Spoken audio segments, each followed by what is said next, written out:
Bismillahirrahmanirrahim. Assalamualaikum warahmatullahi wabarakatuh. Waalaikumsalam. Selamat datang di podcast Sahabat Ajis.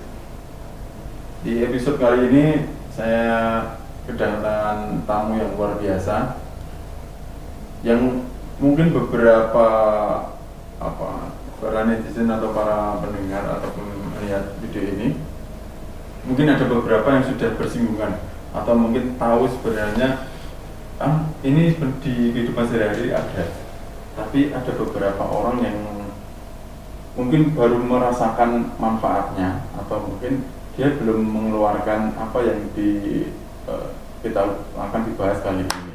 Nah, hari ini kita akan membahas yang agak mungkin sebagian orang itu ada beberapa yang menghindari, bahkan ada perusahaan-perusahaan yang mungkin sangat menghindari, yaitu tentang pajak. Nah, pajak itu seperti apa, nanti kita akan langsung ngobrol santai bersama dua orang pakar yang langsung datang di kantor Lajis Jatim ini. Nah, langsung aja kita akan berkenal langsung karena saya baru bertemu hari ini yaitu Mas Dani sama Pak Meta. Okay. Nah, Assalamualaikum Pak. Waalaikumsalam warahmatullahi wabarakatuh, Mas Geget. Kalau di ini berarti KPP Pratama. Iya. KPP Pratama. Kebetulan di Solo ini kan ada 3 itu. Yang pertama di Manahan itu Kanwil gitu. Iya, betul. Kantor wilayah, kemudian kami yang di Purwosari itu Jalan Agus Salim itu KPP Pratama. Kemudian satu lagi yang di Jalan Veteran di PES itu ada KPP Madya. Jadi kalau nanti wajib pajak biar tidak nyasar gitu. Jadi memang ada 3 di masing-masing kantor itu berbeda tugas dan bentuk fungsinya juga beda karena wajib pajaknya juga beda juga gitu terdaftarnya gitu. Terus itu tadi yang pas dijelaskan tadi, sebenarnya perbedaannya apa sih antara Kanwil, KPP Pertama ini? Terus kemarin pas tahun ini kan saya baru dengar ada KPP Madya. Terus ada satu lagi yang dekat kantor sini KPPN, kan ada KPP. Ini perbedaannya. Iya. Kalau dari KPP itu dan KPPN itu satu kementerian, cuman beda eselon aja. Kalau kami kantor pelayanan pajak, KPPN itu kantor pelayanan perbendaharaan negara. Jadi yang bendahara kan tugasnya bayar-bayar lah itu di KPPN. Kalau kami nyari uangnya gitu ya dari pajak itu. Kemudian Kanwil itu satker di atasnya kantor pelayanan pajak. Jadi di sana eselon 2-nya gitu. Kan kementerian di bawahnya ada eselon 1, 2, 3 gitu kan. Nah, ini ada eselon 1-nya itu DJP, Direktorat Jenderal Pajak. Eselon 2-nya itu kantor wilayah itu termasuk yang di Manahan. Kemudian kami dengan Madya itu sama itu, satkernya itu sama-sama eselon 3. Cuman bedanya wajib pajaknya itu kalau yang Madya wajib pajak yang besar-besar gitu. Dan wilayahnya juga dari Sragen sampai dengan Cilacap gitu. Cuman kalau di kami Pratama wilayahnya khusus satu Surakarta aja. Kota Surakarta aja. Berarti tiap ke kota atau kabupaten pasti ada KPP. Belum tentu sebenarnya. Belum tentu. Wilayahnya tapi itu. kalau untuk yang KPP untuk wilayah kabupaten kota itu biasanya mungkin tergantung berapa PAD-nya ini ya. Kalau misalnya pendapatan asli daerahnya itu lumayan tinggi, nanti kita bangun KPP di situ. Cuma kalau misalnya tidak, mungkin dilihat kalau ternyata kok lebih banyak cost-nya daripada ininya, kita dirikan ini KP2KP. KP2KP itu kan kantor khusus penyuluhan kalau itu sana. Istilahnya di bawahnya KPP kalau itu. Eselon 4-nya itu. Oh, ada lagi. Iya. Seperti Karanganyar itu punya wilayah 2 itu, sampai Sragen, karena Sragen nggak ada KPP-nya, ikutnya KPP Pratama Karanganyar. Kiri juga gitu, ikutnya KPP Pratama Sukoharjo. Oh, gitu. Kalau Klaten ada sendiri. Ada Klaten sendiri. KPP sendiri ya. Berarti yang nggak ada Sragen sama Wirali. Wirali ada? Ada. Sragen, Wonogiri, Terus mana lagi? Purworejo, Purworejo. Oh ya, Purworejo. terus Banjarnegara itu. Oh iya. juga nggak ada. Terus kalau apa? Kan kalau berhubungan sama pajak kan. Sebenarnya yang masuk ke kriteria pajak itu apakah semua orang yang punya penghasilan atau ada batas minimal sih sebenarnya? Ya, kalau berarti kita bicaranya pajak penghasilan dulu ya. Ini kan soalnya kalau pajak itu sendiri kan ada beberapa nih, ada pajak penghasilan, ada pajak bumi dan bangunan, ada pajak kendaraan bermotor. Nah, kalau kita bicara khusus penghasilan, nah, pada dasarnya kalau penghasilan itu sendiri itu segala macam yang diterima oleh masyarakat apapun bentuknya yang menambah nilai ekonomis, menambah kemampuan menambah kekayaan masyarakat itu masuk kategori penghasilan. Nah, untuk batasan apakah dia dikenakan pajak atau enggak itu kita nanti bicara namanya penghasilan tidak kena pajak. Ini kalau misalnya untuk wajib pajak yang statusnya sebagai karyawan, pegawai, itu kalau dalam penghasilan rutinnya dalam 1 bulan atau dalam 1 tahun tidak melebihi PTKP, itu dia tidak akan dipotong pajak. Nah, PTKP itu apa? PTKP itu adalah penghasilan tidak kena pajak, yang artinya kayak semacam standar biaya yang diberikan oleh pemerintah sebagai pengurang kepada masyarakat. Jadi misalnya untuk yang masih single nih, masih single itu PTKP-nya 54 juta rupiah. Artinya apa? Bila dalam jangka waktu 1 tahun penghasilan si A ini yang masih single ini tidak melebihi 54 juta rupiah, dia tidak akan dipotong pajak penghasilan. Itu.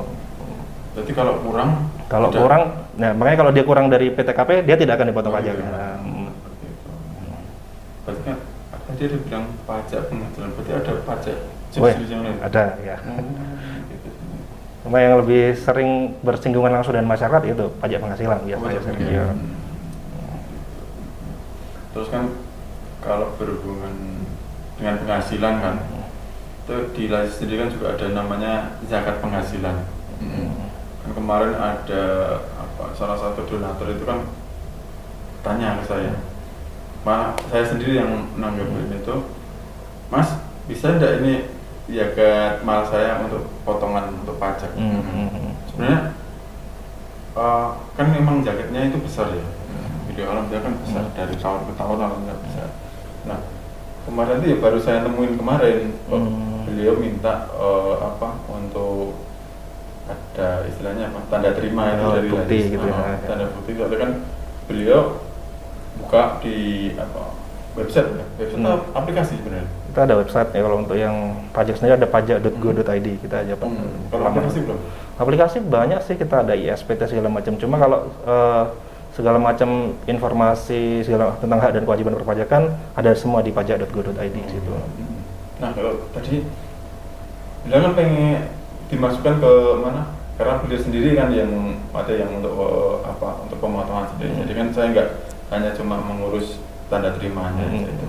Sebenarnya emang sampai berapa persen sih untuk zakat sendiri untuk bisa kepotong? Terus itu apa harus tiap tahun kita lapor untuk pemotongan zakat? Dari zakat bisa untuk pemotongan pajak.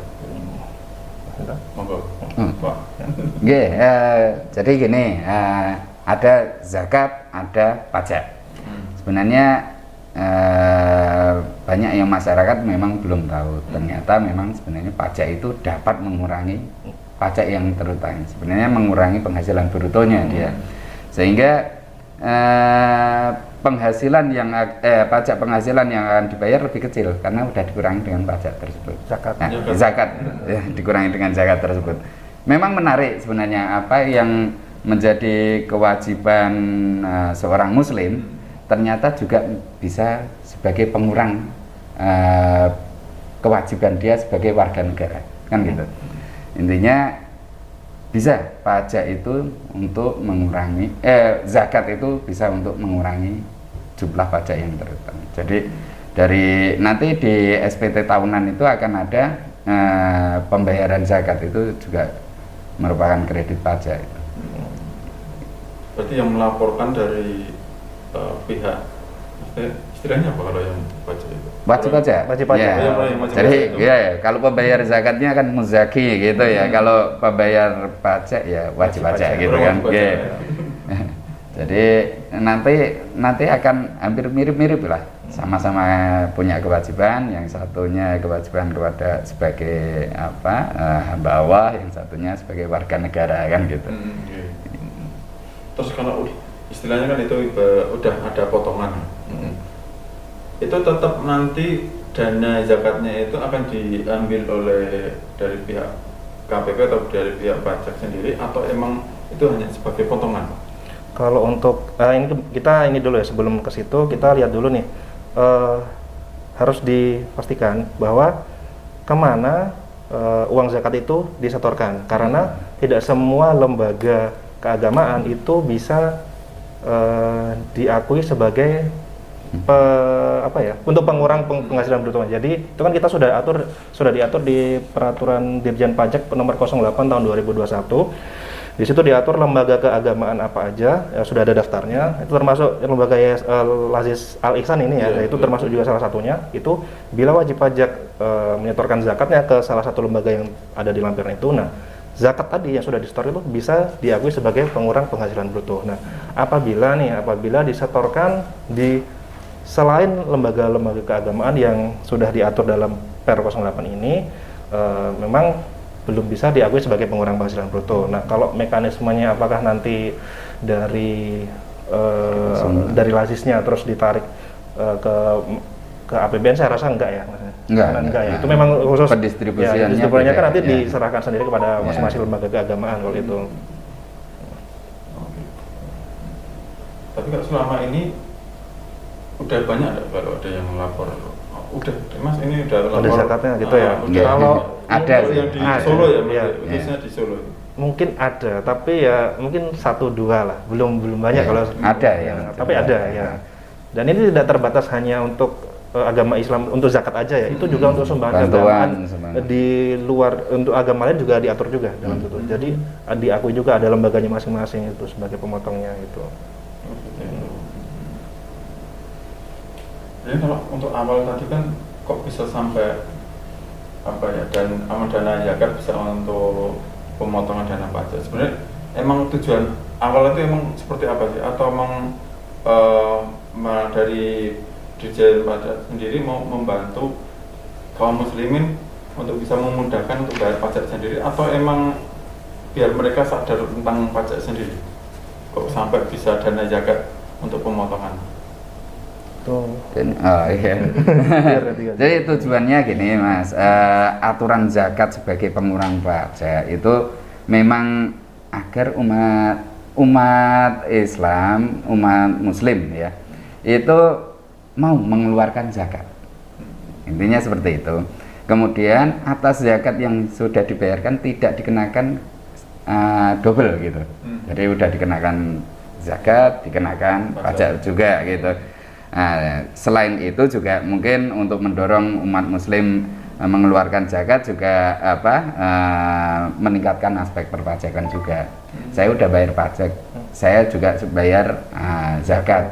Berarti nanti kalau saya udah bayar zakat lewat badan atau badan amil zakat ya, atau LAS ya, lembaga amil zakat, itu berarti pajak yang saya bayar juga akan berkurang kan gitu, sehingga dia untuk kesadaran untuk bayar pajaknya juga tinggi gitu, karena pajaknya juga nggak double kok, udah bayar zakat bayar pajak lagi kan gitu. Itu kalau untuk tadi kan Mas Dani kan bilangnya kalau di Solo baru beberapa ya. Iya, memang belum banyak memang. Sebenarnya kalau untuk kesadaran mereka untuk bayar pajak, untuk biar apalagi zakat bisa untuk pajak kan sebenarnya lebih memudahkan. Iya. Nah, sebenarnya ini tugasnya siapa sih, antara bagian pajak sendiri atau kita yang sebagai lembaga sosialnya, sebagai lembaga LAS ini, kita woro-woro ke para donatur, oh ini loh bisa untuk pemotongan pajak. Sebenarnya ini utamanya itu tugasnya siapa? Kalau bicara tugas ya tugasnya Bersama. sama-sama ya. Masing-masing ya. Yang jelas itulah semuanya punya tugas dan itu apa untuk kebersamaan kita juga kok. Zakat juga didistribusikan oleh LAS kepada yang berhak. Sama-sama gotong royong kan asasnya.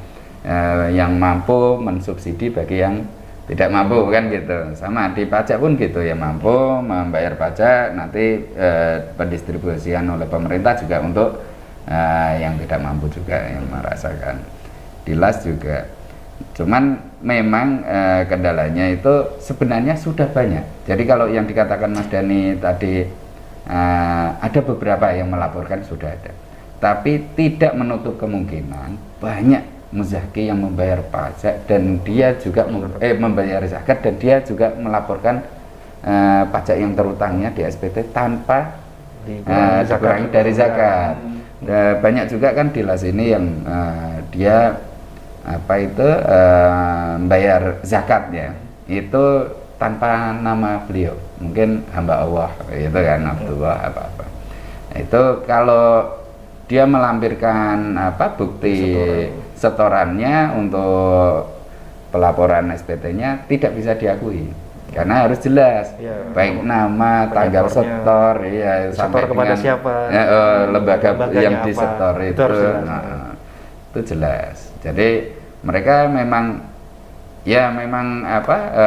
sudah menyadari hal itu. Dia membayar zakatnya zakat, yang pajaknya pajak gitu. Meskipun sebenarnya antara zakat dan pajak ada hubungannya. Zakat itu bisa mengurangi jumlah pajak yang terutangnya gitu. Kalau untuk pengurangan sendiri itu sebenarnya misalnya kan ya ada dua suami istri, ada suami istri, beliau ini udah kalau dihitung tadi yang Mas Dhani bilang, ini udah masuk ke orang yang wajib pajak. Terus salah satu misalkan suaminya itu bayar zakat, terus yang masuk untuk membayarkan untuk pajaknya, apakah harus dua-duanya membayar pajak atau hanya cuma satu orang dari suaminya sendiri? Ini kalau suami istri tadi ya bicaranya. Ini kalau suami istri sama-sama punya penghasilan atau gimana kasusnya? Punya penghasilan, tapi udah wajib pajak semua ini. Tapi yang bayar zakat cuma suami, tapi istrinya nggak bayar. Nah, kalau untuk pemotongan sendiri dimasuk ke pajak, apakah ini sudah masuk? Ini udah masuk bayar SPT? Jadi PTKP ya. Jadi kalau misalnya digabung penghasilannya udah melebihi PTKP atau belum tadi. Nah, jadi kalau menghitung suami istri itu kan sebenarnya untuk penghasilan terutangnya berapa yang harus dibayar, untuk PPh terutang yang harus dibayar itu berapa, itu harus digabung dulu penghasilan suami dan istri berapa, nanti baru dikurangi PTKP. Nah, anggaplah penghasilan suami itu contohnya 100 juta, istri juga 100 juta. Nah, ini nanti setelah digabung, soalnya kan penghasilan, istilahnya penghasilan kotornya ini, penghasilan kotor ada 200 juta rupiah. Nah, nanti masih dikurangi dulu dengan zakatnya tadi. Jadi zakat itu istilahnya memang mengurangi brutonya tadi. Jadi setelah digabungkan tetap mengurangi. Jadi bukan berarti suaminya berapa dikurangi ini sendiri, itu enggak, tapi karena ini suami istri digabung dulu baru dikurangi. Jadi tetap berdasarkan totalnya. Berarti tidak sendiri-sendiri. Enggak. Tapi kira-kira suami nanti udah misalkan udah wajib pajak, istri juga, jadi bayarnya double dua. Berarti tidak.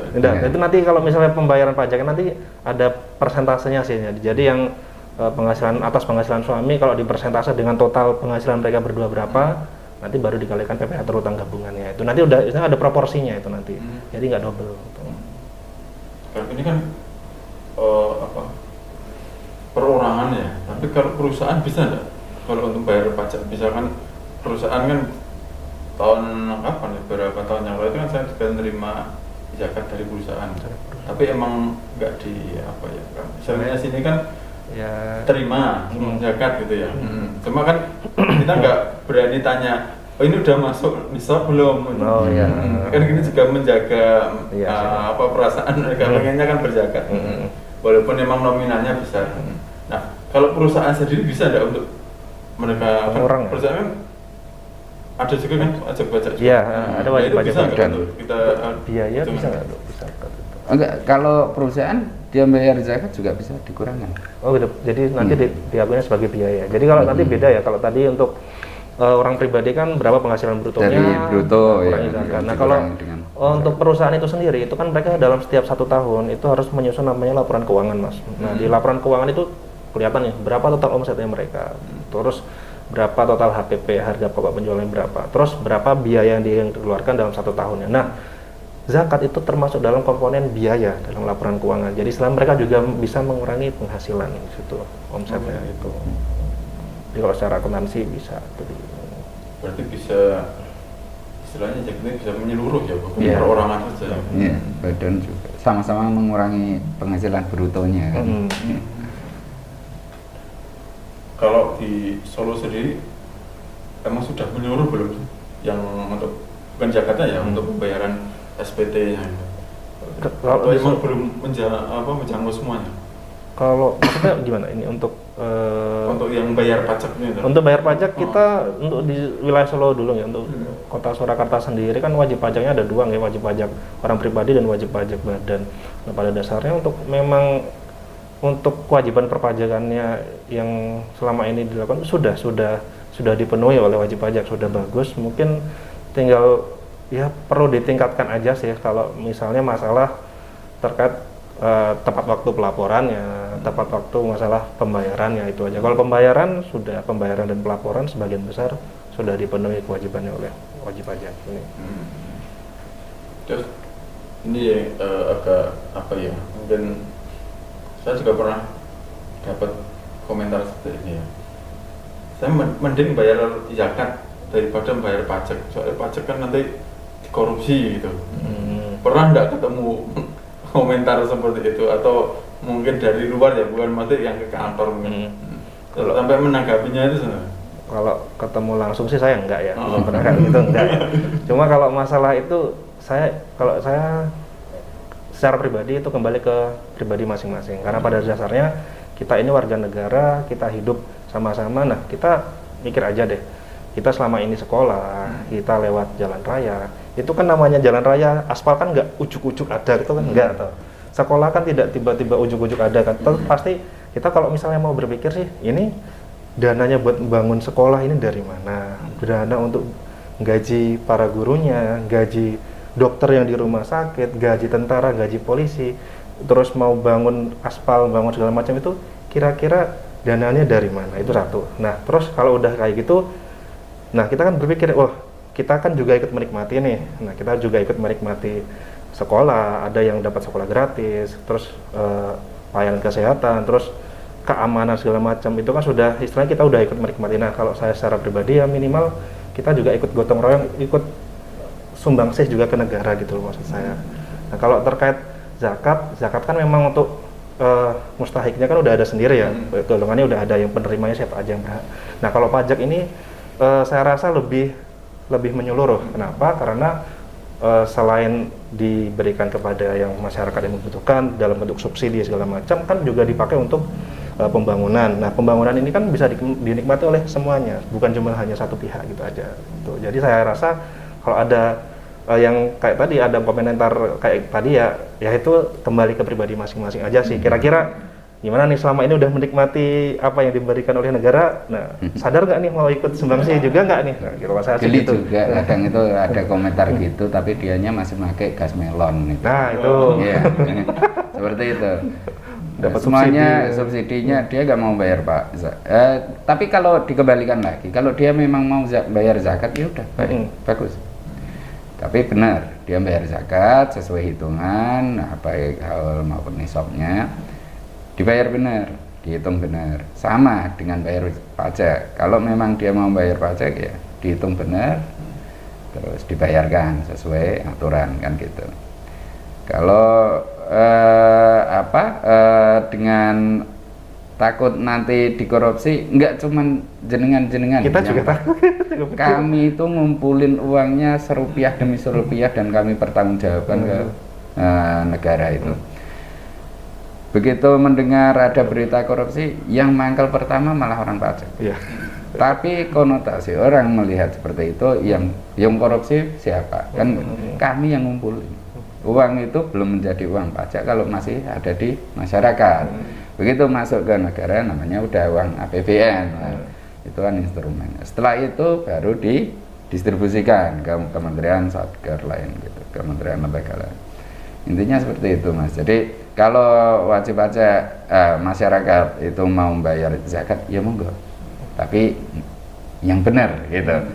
Sama, kalau mau bayar pajak ya monggo. Semoga dibayar dengan sesuai dengan keadaan yang sebenarnya kan gitu. Kalau bayar duanya ya bagus, bagus. Kan gitu. Iya, itulah negara nanti cepat itu. Kalau memang sadar antara bayar zakat dan bayar pajaknya itu berimbang, bagus. Negara ya tujuannya seperti itu untuk mencapai negara yang berkeadilan, makmur itu kan, dan pertumbuhan ekonominya bagus kalau warga negaranya semuanya sadar akan kewajibannya masing-masing.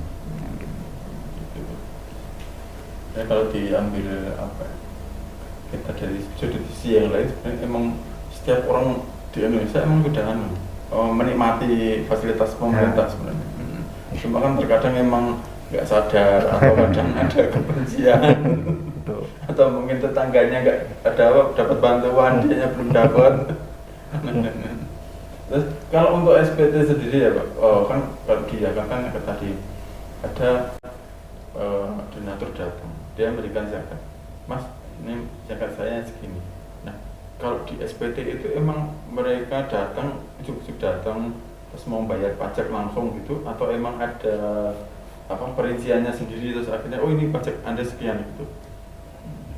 Ya kalau kita bicara SPT ya, jadi terkait kewajiban wajib pajak itu ada dua. Jadi yang pertama pembayaran pajak, kalau yang penghasilannya sudah melebihi PTKP, melebihi batas tertentu. Yang kedua pelaporannya. Nah, untuk kewajiban kalau ini harus nanti kan tiap wajib pajak akan berbeda, Mas. Misalnya yang statusnya karyawan dengan statusnya usahawan, nanti kewajibannya nanti berbeda. Kalau saya bicara dulu yang karyawan deh. Yang karyawan kalau memang sumber penghasilannya cuma dari gaji aja, misalnya kerja di pabrik, dia sebagai karyawan tetap di pabrik.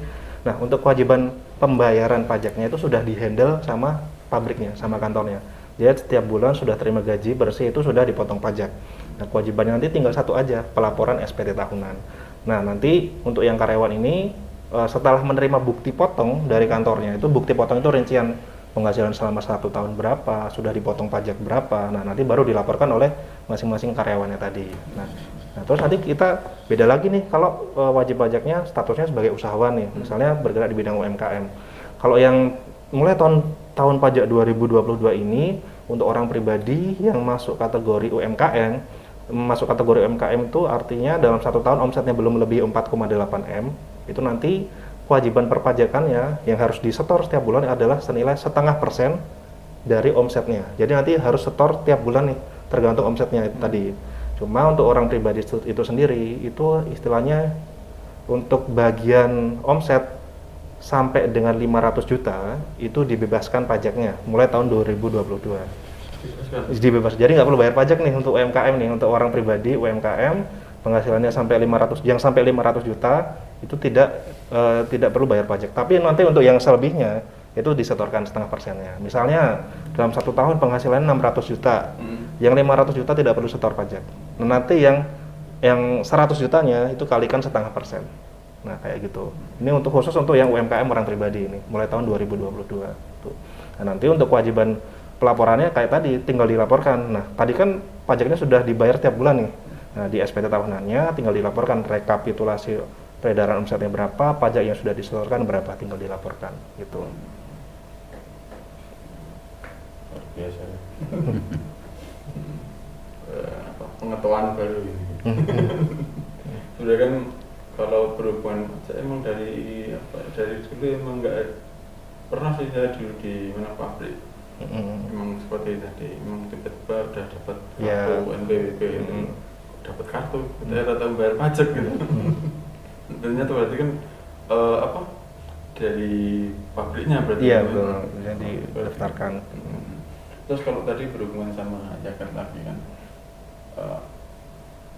kalau mau pengen bayar zakat kalau pengen bayar pajak nih, kalau dengan potongan zakat sebenarnya itu kemana sih kalau nggak harus ke kantor?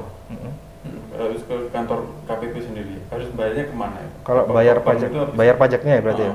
Kalau bayar pajak itu perlu diluruskan ya. Jadi mungkin masyarakat masih ada yang beranggapan bayar pajak itu di kantor pajak. Itu enggak. Namanya bayar pajak itu bukan di kantor pajak ya, tapi bayar pajak itu di bank persepsi atau di kantor pos.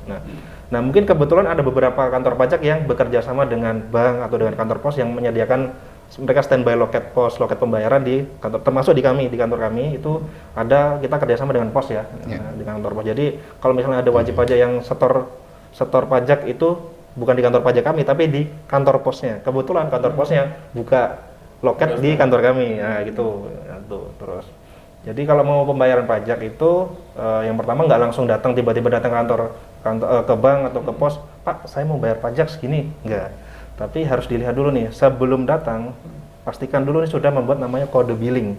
Kode billing ini nanti bisa dibuat lewat pajak.go.id secara online nanti, atau kalau misalnya mengalami kendala bisa lewat chat WA ke nomor layanan kami, nanti bisa dibuatkan kode billingnya. Kode billing itu isinya adalah rincian berapa nilai pajak yang akan dibayar, terus atas masa atau bulan apa, terus jenis pajaknya jenis pajak apa gitu. Jadi setelah buat kode billing sudah tercetak, nah nanti baru dibawa ke kantor pos atau di bank baru disetorkan pajaknya gitu. Itu semua by online? Iya, jadi kalau pembuatan kode billing semuanya bisa online, bisa mandiri dibikin sendiri gitu. Jadi nggak perlu datang ke kantor pajak. Gitu. Oh gitu. Tapi mikir saya tuh harus ke mana? Ke kantor pajak bayarnya. Nanti itu enggak itu berarti? Enggak. Jadi sekarang Mas punya apa itu mobile banking, nah, bisa juga. Lewat ATM juga beberapa, tapi nggak semua bank sih ya bisa. Cuman semakin dimudahkan intinya kan gitu. Bikin billing itu juga kalau memang kesulitan mengakses DJP online-nya boleh WA ke kami. Kemudian kalau memang bayarnya nggak bisa ke kantor pos, di bank ada, di ATM ada, di langsung teller, bahkan pakai mobile banking itu bisa semuanya. Di kantor juga ada edisi, mesin edisi itu juga untuk pembayaran pajak juga bisa. Langsung pakai kartu debit itu. Tapi yang pertama harus pendaftaran buat kode billing dulu ya. Bikin kode billing.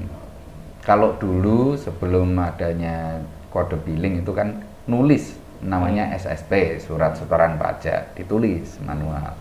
Kalau sekarang dibikin namanya ID billing itu. Jadi kalau udah daftar billing nanti udah ada mau bayar SPT misalkan, terus ada pilihannya kalau untuk dari zakat tadi dibawa store buktinya atau kita tetap harus bukti setorannya nanti dilampirkan itu. Ya, dilampirkan juga. Soalnya itu harus istilahnya bisa nanti untuk menentukan apakah pembayaran zakat ini bisa sebagai pengurang atau enggak, itu nanti harus memenuhi kriteria. Yang pertama harus jelas nih disetorkan ke lembaga apa itu, dan nanti kita cek dulu nih lembaga bersangkutan ini, lembaga penerima zakatnya tadi masuk yang kelampiran tadi enggak. Kalau masuk oke, bisa kami kurangkan, tapi kalau ternyata enggak masuk ke itu sudah kita koreksi ininya, tidak bisa sebagai pengurang penghasilan bruto gitu. Paling enggak kita ada gambaran ya. Nanti mungkin tadi dari penjelasan Mas Dani sama Pak Meta kan, kalau mau pengen zakat untuk menjadikan potongan pajak, paling enggak yang pertama itu daftar dulu billing ya. Dapat billing. Bukan, kalau kita bicara dari zakatnya dulu ya. Ya pertama ini dulu pastikan lembaga penerima zakatnya itu masuk terdaftar yang ini. Jadi nggak semua lembaga penerima zakat itu bisa diakui sebagai pengurang itu. Nah terus kalau misalnya sudah setor ke lembaga itu pastikan minta bukti pembayaran zakatnya itu tadi, dan pastikan di bukti pembayaran zakatnya itu kalau misalnya transfer ya, bayar transfer ada nih nama penerima rekeningnya lembaga apa dan masuk kategori tadi, masuk lampiran ini. Terus kalau misalnya memang slip atau kwitansi ya tadi harus jelas penerimanya tadi.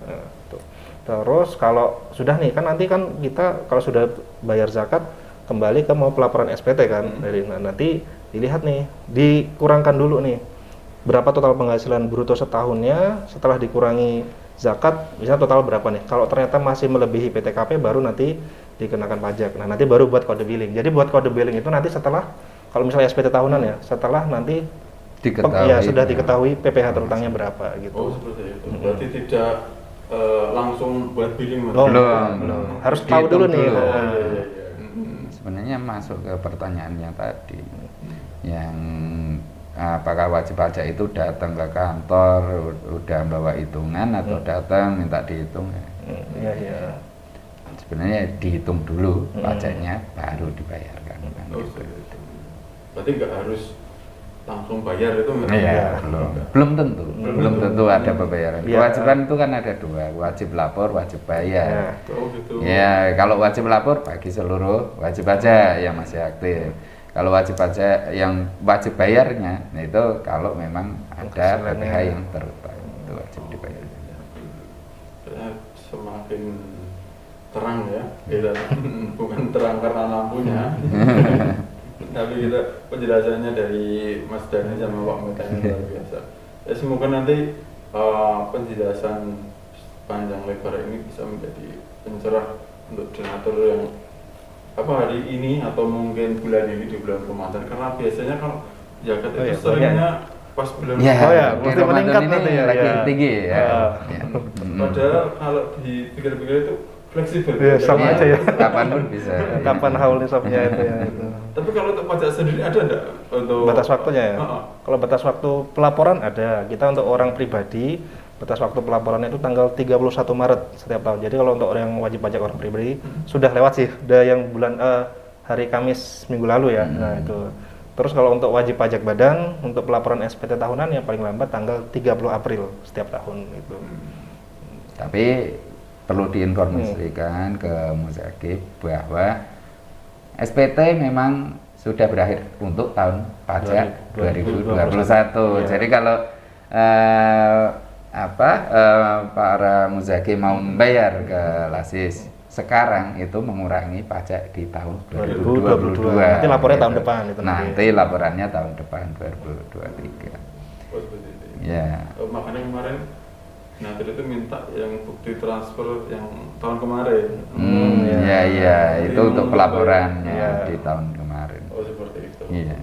Jadi kalau kita ada muzaki bayar tahun ini untuk zakatnya, berarti nanti untuk laporannya bisa di 2023 mengurangi untuk pajak 2022 ini ya. Pelaporannya 2023. Seperti itu ya. Insya Allah nih di Lasis Jateng sendiri insya Allah sudah terdaftar. Kalaupun nanti dari para muzaki ataupun dari donatur yang nggak mau atau pengen bayar ke kantor ataupun transfer, insya Allah nanti kita sediakan. Kalaupun mau transfer kita juga menyediakan istilahnya tanda terima. Jadi tidak usah khawatir, saya transfer tapi nanti nggak ada terima. Insya Allah ada. Kemarin transfer juga tetap kita buatkan tanda terimanya. Seperti itu. Ini terima kasih untuk Mas Dhani dan Pak Meta sudah memberikan penjelasan yang luar biasa. Sebenarnya ini pembelajaran yang kita itu di masyarakat mungkin yang sudah wajib zakat ya, sudah zakat itu juga sama wajib pajak itu emang sangat perlu, bukan untuk diri kita masing-masing, tapi kita juga untuk memikirkan masalah masyarakat juga. Kalau untuk pajak kan budaya umum universal, kalau untuk zakat sendiri kita ada 8 asnaf. Insya Allah nanti semuanya akan menjadi berkah bersama-sama. Yang jelas seperti yang dikatakan Mas Dhani dan Pak Meta, gak usah takut untuk membayar pajak. Insya Allah mereka masih banyak kok orang yang amanah dan bisa dipercaya untuk mengelola pajak di Indonesia. Terima kasih dari saya. Kalaupun ada pertanyaan, nanti silahkan bisa di kolom komentar. Nanti bisa saya sampaikan ke Mas Dhani atau Pak Meta. Terima kasih dari saya. Assalamualaikum warahmatullahi wabarakatuh. Waalaikumsalam warahmatullahi wabarakatuh.